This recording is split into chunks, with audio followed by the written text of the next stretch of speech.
আমি চিৎকার করে কাঁদিতে চাহিয়া করিতে পারিনি চিৎকার।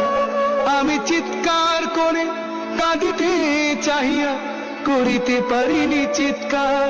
বুকের ব্যথা বুকে চাপায়ে নিজেকে দিয়েছি ধিক্কার। কতটুকু অশ্রু গড়ালি হৃদয় জলে সিক্ত, কত প্রদীপ শিখা জ্বালালে জীবন আলোয় উদ্দীপ্ত। কত ব্যথা বুকে চাপালে তাকে বলি আমি ধৈর্য। নির্মমতা কত দূর হলে জাতি হবে নির্লজ্জ।